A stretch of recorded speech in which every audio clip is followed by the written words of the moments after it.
से गोरखपुर एक ट्रेन जा रही होती है, उसमें काफ़ी सारे पैसेंजर होते हैं और उसमें एक लड़का होता है अतुल नाम का, जो कि बहुत ज़्यादा खुश होता है। वो खुश इसलिए होता है कि उसमें काफ़ी सारे लोग थे और जिस डब्बे में वो बैठा था ट्रेन के, वो उसमें बहुत ही अच्छी खुशबू आ रही थी परफ्यूम की, और उसके सामने ही एक फैमिली बैठी हुई थी, जिसमें कि एक लड़की थी जो बिल्कुल उसके सामने बैठी थी। और वो ट्रेन में सभी लोग उस लड़की को देख रहे थे, लेकिन वो लड़की उस अतुल को देख रही थी। जब वो लड़की उसको देख रही थी तो उसे लग रहा था शायद मैं बहुत अच्छा हूँ, ये मुझे देख रही है, सभी इसे देख रहे हैं। तो वो उसे कुछ एटीट्यूड हो गया था, इसीलिए वो बहुत ज़्यादा खुश था। और रात को जब सो जाते हैं तो सुबह उसमें कुछ ऐसा होता है, कहते हैं ना ट्रेन में कभी कोई किसी का नहीं होता, किसी पे विश्वास नहीं किया जाता, कब कौन क्या कर दे कुछ नहीं पता चलता, किसी पे विश्वास नहीं करना चाहिए। अतुल के साथ भी कुछ ऐसा ही होता है। सुबह होते होते उसके संग कुछ ऐसा होता है कि उसने सोचा भी नहीं था, वो बहुत दुखी होता है। दोस्तों, मैं गीता गुप्ता, स्वागत है आप लोगों का मेरी आज की एक नई सच्ची कहानी में। अगर वीडियो अच्छी लगे तो प्लीज़ लाइक कर देना और कमेंट कर कर बताना कैसी लगी आपको वीडियो। जय माता दी। पंजाब से गोरखपुर वो ट्रेन जा रही होती है, तो सभी पैसेंजर उसमें बैठे होते हैं। एक फैमिली उसमें और चढ़ती है, जो कि 5 लोग होते हैं उस फैमिली में। माँ बाप होते हैं, 2 बेटी होती हैं और एक सबसे छोटा बेटा होता है 10-11 साल का। सबसे बड़ी जो बेटी थी वो 22 साल की होती है, उसका नाम सोनिया होता है।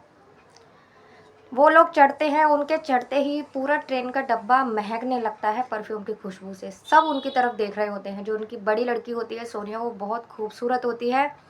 और जब वो जाकर बैठते हैं, बैठने के बाद सीट कम होती है, उसके मम्मी पापा को बिठा देती है। उसके सामने वाली सीट पर अतुल बैठा होता है, लड़का। वो उसको रिक्वेस्ट करती है कि प्लीज़ आप ऊपर चले जाइए, तो मेरे पापा यहाँ आराम से लेट जाएंगे, पूरी रात का सफ़र है। जब वो उससे रिक्वेस्ट करती है तो वो ऊपर चला जाता है। वो अपने मम्मी पापा को, अपने भाई बहनों को नीचे शिफ्ट कर कर ऊपर ऊपर वाली सीट पे अतुल होता है। ठीक उसके सामने वाली सीट पर वो भी वहाँ बैठ जाती है। अब बैठते हैं, आपस में बात कर रहे होते हैं, सब फ़ोन चलाने लगते हैं। रात का टाइम शुरू हो जाता है। जब फ़ोन चलाने लगते हैं तो अतुल सोनिया को ही देख रहा होता है। सोनिया भी बार बार उसे देखती है। जब पहले तो उसे डर लगता है उसे देखते देखते, लेकिन फिर धीरे धीरे जब उसे लगता है कि ये भी मुझे देख रही है, तो वो भी उसे देखता रहता है। फिर उसे कोई डर भी नहीं लगता है। ऐसे ही सिलसिला चलता रहता है। थोड़ी देर बाद जब चाय पीने का टाइम आता है तो उसकी माँ घर से, सोनिया की माँ घर से थर्मस में चाय लेकर आई थी, केटल में। तो सब जने, वो 5 लोग चाय पीते हैं। तो वो भी चाय के लिए उसको इशारा करती है, तो वो कहता है कि ठीक है दे दो। तो वो अपनी माँ को बोलती है कि माँ ये अकेले ही बचे हैं, इन्हें भी आप चाय दे दो। तो वो कहती है हाँ हाँ बेटा ज़रूर। तो सोनिया अपनी चाय उसे पकड़ा देती है और चाय पीने लगते हैं। चाय पीने के बाद बैठे होते हैं दोनों। तो अतुल किसी काम से नीचे जाता है, शायद उसे कहीं जाना हो, कोई काम हो, फ्रेश होने जा रहा होगा शायद। वो वहाँ जाता है, तो वहाँ से आ ही रहा होता है तो देखता है सोनिया भी वहाँ जा रही थी। तो सोनिया को देखकर वो वापस गेट की तरफ ही चला जाता है आगे। तो सोनिया कहती है क्यों, आप मेरे लिए रुक गए क्या? तो वो कहता है कि हाँ हाँ आप ही के लिए रुका हूँ, ट्रेन में भी तो आप ही की वजह से आया हूँ मैं। तो दोनों में बातचीत शुरू हो जाती है। दोनों अपना नंबर एक दूसरे को दे देते हैं। जब वो नंबर दे देते हैं तो वापस जाकर दोनों को बैठते हैं। तो दोनों में फिर मैसेज के थ्रू बातें शुरू हो जाती हैं और बातों में काफ़ी सारे बातें करते हैं। पूछते हैं आप कहाँ से हो, आप कहाँ से हो। जब सोनिया बताती है मैं यहाँ से हूँ, गोरखपुर से हूँ, तो 10-12 किलोमीटर दूरी पर ही अतुल का भी गांव था, वो भी बताता है। और अतुल की बहन की शादी थी। वो 1.5 साल बाद काम करके, 1.5 साल पंजाब में काम करके, काफ़ी सारा पैसा इकट्ठा करके उसकी बहन की शादी थी 1 महीने बाद। तो वो अपनी बहन की शादी के लिए ही अपने गांव जा रहा था। उसमें 2 बैग थे उसके पास और अपनी बहन की शादी के लिए ही वो जा रहा था। तो फिर से आकर बैठ जाते हैं। पूरी रात इनमें बातें चलती हैं और एक दूसरे को पसंद करने लगे थे। इस जरा से सफ़र के अंदर 1-2 घंटे के अंदर वो एक दूसरे को पसंद करने लगे थे। काफ़ी सारी बातें होती हैं दोनों में, यहाँ तक कि ये तक बोला जाता है, अतुल कहता है तुम मेरी सीट पर आ जाओ, नहीं तो मैं तुम्हारी सीट पर आ जाऊँगा। जब सोनिया मना करती है कि नहीं, तुम्हें इतना भी डर नहीं लग रहा, मेरे मम्मी पापा बैठे हैं नीचे और वो क्या बोलेंगे। जब वो जिद करता है तो वो कहती है मैं यहाँ से उठ के नीचे चली जाऊँगी, नहीं तो मान जाओ। तो अतुल कहता है कि कोई बात नहीं, तुम डरो मत, मैं तो मजाक कर रहा था, और तुम सो जाओ आराम से, मैं भी सो जाता हूँ। वो लोग खाना पीना खाकर सब सो जाते हैं। जब सो जाते हैं तो सुबह उनकी आँख खुलती है। सभी सुबह उठकर ब्रश वगैरह करने के लिए कोई कुछ कर रहा होता है, कोई चाय पी रहा होता है, कोई ब्रश कर रहा होता है। अतुल भी अपने जब बैग में हाथ डालता है, ब्रश के लिए, तो उसका एक बैग गायब था। जब उसका एक बैग गायब हो जाता है तो वो परेशान हो जाता है, वो इधर-उधर देखने लगता है कि मेरा बैग कहाँ है, और सभी लोग उसको देखते हैं कि सच में ये 2 बैग लेके आया था और उसका एक बैग गायब था, तो वो बहुत परेशान हो जाता है। सोनिया भी उससे मैसेज पे पूछती है, क्या हुआ? तो वो बताता है सारी बात, और सभी परेशान, बहुत परेशान होते हैं सारे के सारे। अब वो बताता है कि मेरे बैग में 2 ढाई लाख का सामान था, जो कि जेवर भी थे और 50 लाख रुपए कैश थे। मैं अपनी बहन के लिए फ़ोन भी लेके जा रहा था, मेरा बैग चोरी हो गया है। अब मेरे पास पैसे भी नहीं हैं, सिर्फ़ अकाउंट में 2 लाख रुपए पड़े हैं। अब 2 लाख रुपए में मैं क्या कर लूँगा? ये सारा सामान उसी से खर्चा चलेगा, मैं क्या करूँ? वो बहुत परेशान होता है। वो नीचे नीचे उतर के किसी काम के लिए जाता है, तो सोनिया अपने पापा से बात करती है कि पापा, आपको नहीं लगता हमें इसकी मदद करनी चाहिए? तो उसके पापा कहते हैं, तुम कह तो ठीक रही हो, लेकिन क्या भरोसा ये दे ना दे पैसे वापस। तो वो अपनी पत्नी से बोलते हैं, तुम्हें लगता है ये सच बोल रहा है? तो उसकी पत्नी कहती है कि लगता तो है ये सच बोल रहा है, कोई ऐसे झूठ तो नहीं बोलेगा। तो वहाँ जो और 2-4 लोग बैठे होते हैं उनसे पूछता है कि क्या भाई साहब ये लड़का सच बोल रहा है?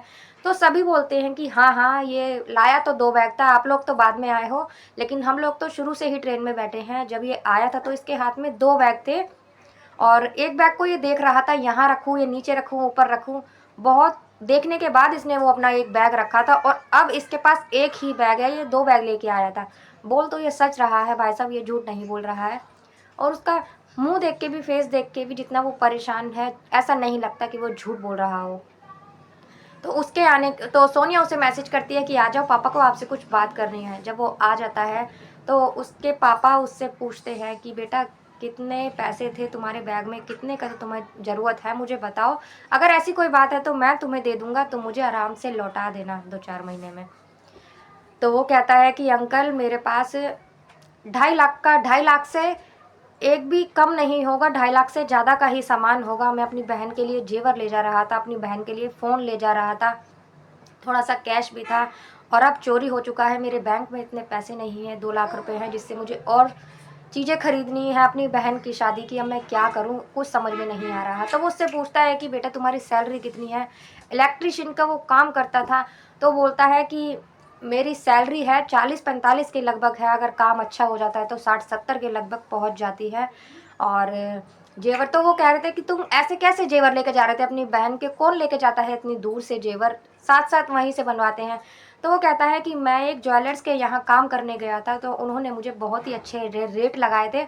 उन्होंने ही सारे जेवर प्रोवाइड करवा दिए थे, बहुत ही अच्छे रेट पर, इसीलिए मैंने वहीं से सारे जेवर खरीद लिए थे अपनी बहन के। तो वो उससे कहते हैं कि बेटा, अगर ऐसी बात है तो 2.5 लाख रुपए, 3 लाख रुपए तुम मुझसे ले लो।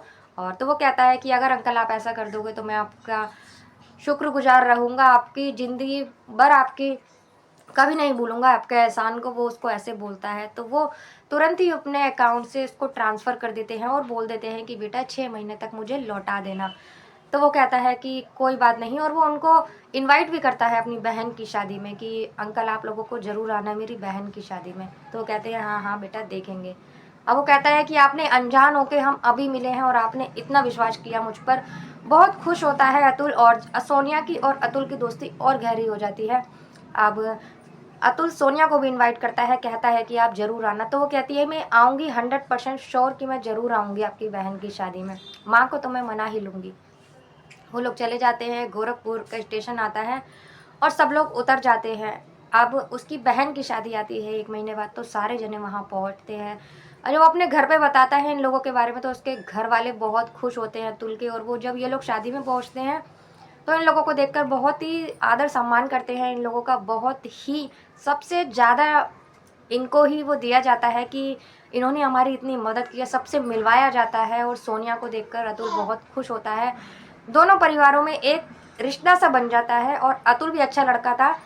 सोनिया के पापा जो होते हैं अतुल को भी पसंद करने लगे थे, क्योंकि बहुत अच्छा लड़का था, मेहनती लड़का था। जब वो पैसे लौटाता है उनके, 2 महीने में ही पैसे वापस कर देता है वो, तो उसके पापा जब वो पैसे लौटाने आता है तो बहुत खुश होते हैं। वो समझ जाते हैं कि लड़का बहुत अच्छा है, 6 महीने का मैंने टाइम दिया था, 2 ही महीने में इसने पैसे लौटा दिए।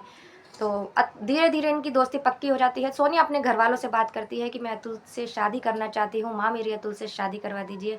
तो उसकी फैमिली वाले भी तैयार हो जाते हैं और ठीक 1 साल बाद दोनों की शादी कर दी जाती है। 2023 में ये लोग मिले थे, 2024 में इन दोनों की शादी कर दी जाती है। बहुत धूमधाम से शादी होती है दोनों की और दोनों एक साथ रहने लगते हैं। 2 परिवार अनजान थे जो कि एक रिश्ता बन जाता है, रिश्तेदार बन जाते हैं दोनों परिवार। तो दोस्तों कैसी लगी आपको ये कहानी? अगर अच्छी लगी हो तो प्लीज़ कमेंट कर बताना। मिलते हैं अगली किसी वीडियो में एक नई सच्ची कहानी के साथ। तब तक के लिए बाय बाय। जय माता दी।